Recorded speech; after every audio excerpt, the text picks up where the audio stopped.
like if you found the video valuable. It was supposed to be a solo trip.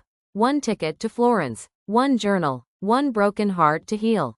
After 5 years together, Leah left me with a note and a box of memories I couldn't throw away. I didn't know who I was without her. So I booked the trip she always wanted us to take, to the city she dreamed of seeing, someday. The first night, I got lost in the alleys near Piazza della Signoria. I was staring at an old statue when someone beside me said, "He looks like he's trying not to cry." I turned. She wore a blue coat, red scarf, and held a sketchpad in one hand. Her name was Mira. She was sketching strangers for her art blog. Said she'd been doing it since her fiancé called off their wedding 6 months ago. We talked for an hour.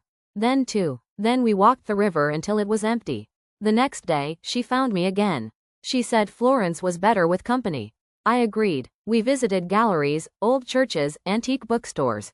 We spoke in half whispers in museums and laughed too loud in tiny cafes. She asked about Leah. I asked about her ex. We didn't avoid the pain. We let it breathe, and somehow, it hurt less with her around. On the 6th day, she sketched me under a street lamp. She handed me the paper, said, "He looks like he's remembering how to feel." Then she kissed me. The 7th day, I woke up to a note on my hotel door.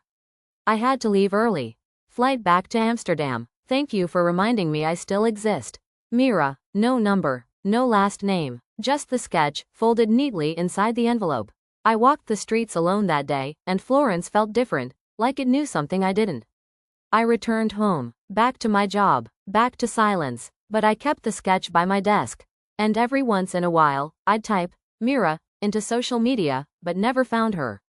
6 months later, I was at a train station in Chicago, picking up my sister. A familiar voice behind me said, "Do you still look like a man trying to remember how to feel?" I turned. Red scarf, blue coat, sketchpad in her hand. Mira. She'd moved to Chicago. For work. Pure coincidence. We stood there, in the middle of the crowd, staring. No dramatic music, no running embrace, just a quiet, stunned kind of joy. Now, 3 years later, we're planning a wedding. The invite says, 1 ticket to Florence, changed everything.